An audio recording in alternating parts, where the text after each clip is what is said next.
오늘 디모데전서 2장 1절에서 15절 말씀은 기도에 대한 말씀입니다. 그래서 우리가 어떻게 기도해야 할까를 오늘 이 본문을 통해서 다시 한번 배우고 오늘 기도로 채워지는 하루 되시기를 축복합니다.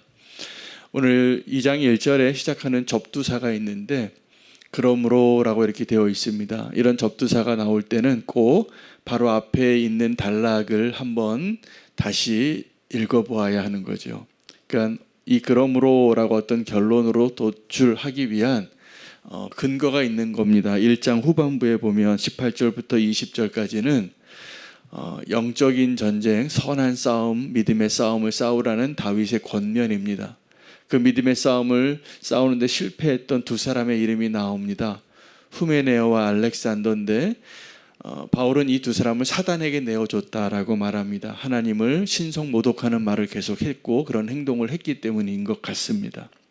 그래서 이 디모데에게 믿음의 선한 싸움을 너도 싸우라 이렇게 말하면서 그러면 어떻게 그 믿음의 싸움을 싸우는가를 말해주고 있는 본문이 디모데전서 2장 전체 내용인 것입니다. 믿음의 선한 싸움을 어떻게 싸울까요? 기도하라는 겁니다. 여러분, 우리 믿음의 싸움을 오늘 잘 싸울 수 있고 승리하시기를 축복합니다. 근데 오늘 그 믿음의 싸움에 대해서 기도의 종류를 이야기해 주고 있습니다. 네 가지가 나오는데 기도와 간구와 도고와 감사입니다. 이것이 우리가 해야 할 기도의 종류입니다. 간구는 요청하는 겁니다. 이게 우리의 기도입니다. 하나님께 요청하십시오. 뭘 요청을 하시든지 하나님께서 구하면, 찾으면, 두드리면 주시리라 이렇게 말씀하셨습니다. 문제는 우리가 하나님께 구하지 않는 것입니다. 하나님께 구하지 않고 오해하죠. 기도하지 않는 겁니다. 기도할 생각도 시도도 하지 않고 살아가는 것입니다. 기도하는 것을 하나님은 기뻐하십니다. 하나님께 구하십시오. 두 번째, 기도입니다. 기도는 말 그대로 하나님과의 대화예요. 기도는 우리가 말하는 것뿐만이 아니라 하나님께 듣는 것을 포함하는 것입니다. 듣는 기도로 우리에게 얼마나 중요한 기도의 모습인지 모릅니다. 기도의 자리에 오시면 먼저 잠잠히 주님의 음성을 들으시기를 바랍니다. 주님 내게 말씀해 주십시오. 우리 어제도 그 말씀을 주셨잖아요. 사무엘이 주님 말씀하십시오. 주의 종이 듣겠나이다. 이게 기도입니다. 그 하나님을 향하여 우리가 주파수를 맞춰놓고 들을 준비를 하고 있고 경청할 준비가 되어 있으면 주님이 말씀해 주실 것입니다. 주님과 대화하시기 바랍니다. 그것이 믿음의 선한 싸움입니다. 세 번째 도고가 뭐냐 하면 이것은 중보기도하는 것입니다. 다른 사람을 위해서 구하는 겁니다. 우리의 기도의 축복은 나를 위한 것만이 아니라 누군가를 위해서 기도할 수 있다는 그 축복입니다. 제가 새벽 기도에 나와서 감사한 게 성도님들을 위해서 기도할 수 있다는 게 감사해요. 정말입니다. 제가 누군가를 위해서 기도할 수 있다는 것, 나의 기도의 제목이 아니라 다른 사람을 위한 기도의 제목이 더 풍성해지는 것, 이거는 이미 그 사람이 하나님의 축복의 자리에 있는 걸 의미합니다. 도고하시기 바랍니다. 세 번째가 도고이고 네 번째는 감사입니다. 감사가 기도입니다. 하나님께 우리가 올려드릴 수 있는 가장 최고의 선물은, 가장 최고의 보답은 감사하는 거죠. 우리가 하나님께 받은 은혜가 얼마나 많은지, 그리 아니하실지라도 곤고한 때라도 하나님께 감사하는 자는 하나님이 축복하지 않으실 수가 없는 겁니다. 기도가 우리의 감사가 넘치면 또 하나의 유익이 있는데 우리 안에 있는 불평과 원망과 슬픔과 염려가 사라지는 거예요. 감사하는 것이 얼마나 큰 축복인지 모릅니다. 우리가 기도의 내용 가운데 감사하십시오. 예수 동행 일기를 쓰는데 감사함으로 쓰시기 바랍니다. 그러면 일기가 풍성해지더라고요. 삶의 하루를 내가 치열하게 막 연약한 모습도 있고 흔들리기도 하고 아슬아슬하게 살았지만 나중에 하루를 마무리하면서 오늘 하루의 일과를 정리할 때 끝에 그래서 감사합니다 라고 한번 정리해 보시기 바랍니다. 하나님께서 우리의 기도로 우리의 삶을 변화시켜 주실 것이라 믿습니다. 이것이 기도의 방식 4가지라면 우리는 누구를 위해서 기도해야 하는가를 또 오늘 말씀해 주고 있습니다. 2절입니다. 임금들과 높은 지위에 있는 모든 사람을 위하여 하라. 무엇을요? 이 4가지 기도를. 누구를 위해서 기도하라고요? 높은 사람을, 권세자들을 위해서 기도하라는 겁니다. 그리고 또 하나의 기도의 대상이 있는데 모든 사람을 위하여 기도하는 것입니다. 모든 사람을 위하여 하라. 그러므로 오늘 우리가 기도해야 될 대상, 기도의 내용, 기도의 대상 2가지를 배우는 것이죠. 하나는 높은 곳에 있는 통치자, 권세자를 위해서 기도하는 겁니다.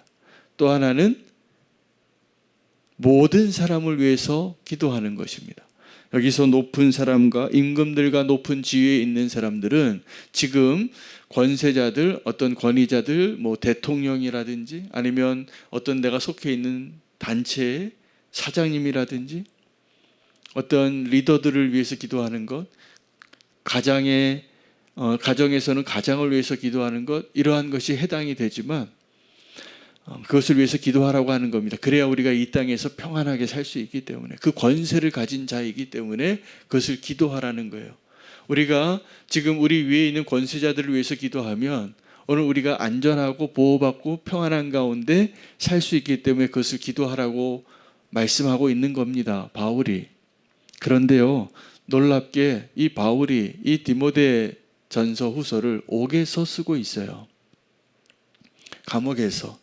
억울하다고 말할 수 있을 텐데 그를 위해서 기도하는 자가 되라는 거예요. 이 권세자들을 위해서.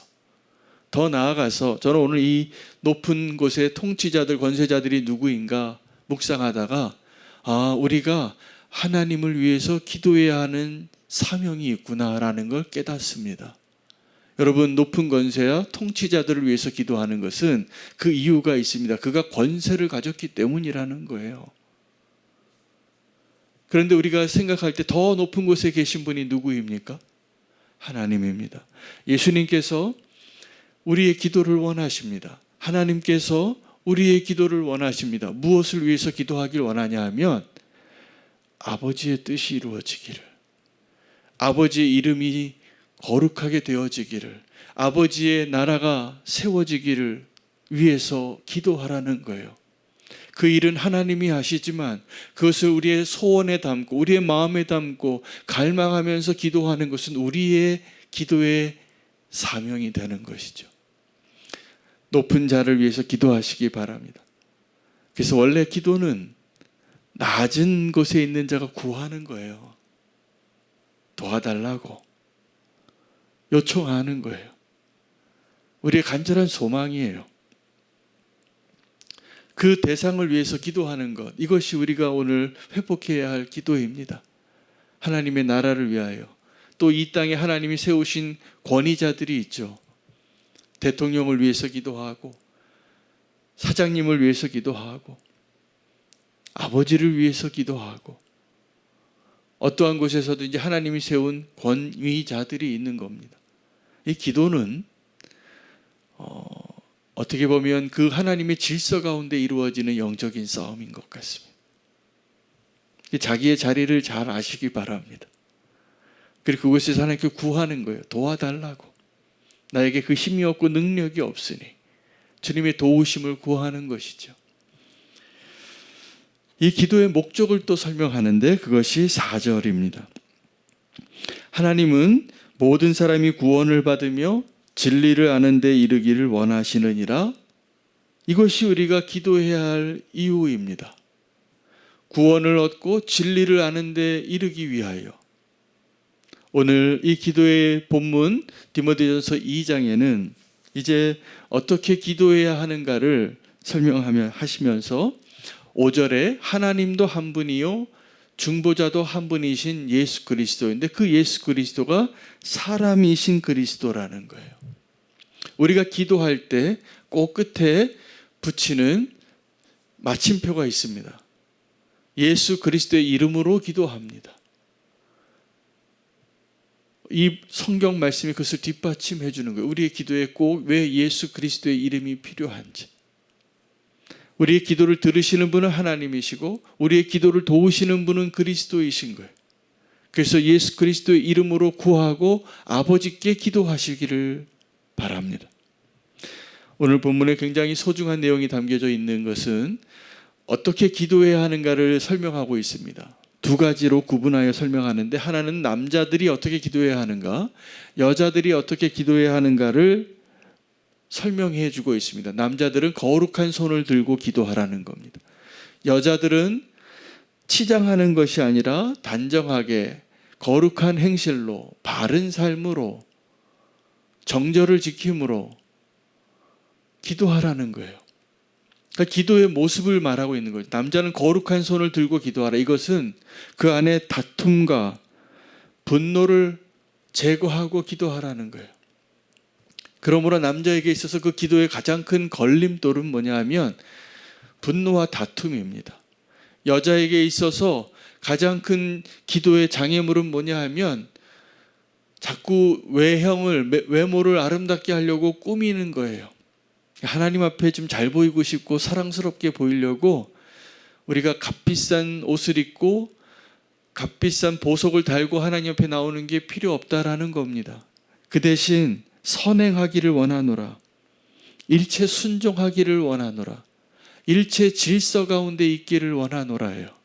여자들이 남자를 주관하지 못하게 하고 있습니다. 오늘 이 본문을 잘못 이해하면 남녀 차별하는 성경 구절이구나, 시대에 좀 떨어지는 본문이구나, 이렇게 오해할 만한 본문입니다. 남자를 여자의 위에 놓거든요. 여자는 남자 가리키려 하지 말라는 겁니다.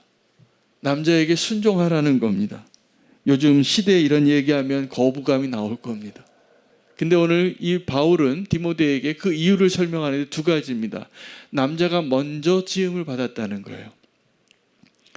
그리고 여자가 먼저 타락했다는 거예요. 먼저 유혹을 받았기 때문에. 그 두 가지 이유 때문에, 그것이 13절 14절이죠. 아담이 먼저 지음을 받고 하와가 그 이후고, 14절에 아담이 속은 것이 아니고 여자가 속아 죄에 빠졌음이라. 이 두 가지 근거로 여자는 결코 남자보다 앞서지 말라고 이야기하는 거예요. 기도를 설명하면서. 근데 그 결론이 더 놀랍습니다. 여자가 구원을 얻게 되는 것이 정숙함으로 믿음과 사랑과 거룩함에 거하면 해산함으로 구원을 얻으리라. 그 여자가 구원을 얻는 것은 이 해산함으로 구원을 얻는다. 그것이 무엇을 의미하는 걸까요? 인내하고 기다리고 자기의 자리를 참으라는 의미입니다. 첫 번째 의미는. 두 번째 의미는 이 해산함이 생명을 잉태하는 것인데, 모든 인류는 여자에게서 난 자들입니다. 아담과 하와를 빼놓고. 그러므로 이 기도를 통하여 하나님은 여자가 해산함으로 구원을 얻으리라. 이것은 여자를 차별하는 것이 아니라 여자의 그 기도로 말미암아, 그 기도가 완성되어짐으로 말미암아 자기의 구원뿐만이 아니라 모든 사람을 구원하게 하는 일을 기도로 얻으라는 것이죠. 많은 의미가 담겨져 있는 오늘 기도에 대한 본문입니다. 다시 한번 결론으로 내리면, 우리가 싸워야 할 믿음의 선한 싸움, 기도로 하는 것이고, 그리고 남자가 어떻게 기도해야 하는가, 여자가 어떻게 기도해야 하는가를 설명한 것을 한마디로 요약하면 너희의 삶으로 기도하라는 거예요. 우리의 삶 가운데 남자는 거룩한 손을 들고, 여자는 외모를 치장하는 것이 아니라 착한 행실로 하나님의 그 질서를 지키고 하나님의 권위 안에 있는 것, 우리의 삶을 하나님께 온전히 드리는 것, 이것을 통하여 구원을 얻고 하나님을 아는 진리에 이르게 되어지는 것이 기도라는 것입니다. 오늘 기도에 대한 주님의 소중한 말씀을 받습니다. 오늘 우리의 기도가 이 교과서대로, 그 바울이 디모데에게 믿음의 선한 싸움을 싸우는 것, 그 영적인 전쟁의 가장 중요한 도구가 기도야. 이걸 이야기해 주기 위함이에요. 우리가 기도의 부흥을 다시 한번 누리게 되기를 소망합니다. 오늘 이 말씀대로 기도하기를 원합니다. 삶으로 기도하기를 원합니다. 남자는 남자답게 기도해야 될 방법을, 여자는 여자답게 기도해야 될 방법을 말씀해 주시고 계시고, 그 믿음의 선한 싸움을 싸워서 후메네오와 알렉산더와 같이 사단에게 내어주는 것이 아니라 사단에게 승리해서 하나님의 나라를 세워가는 놀라운 축복의 통로로 기도하는 사람 되시기를 축복합니다. 오늘 기도의 사람 되기를 소망하며 기도의 제목 나누겠습니다.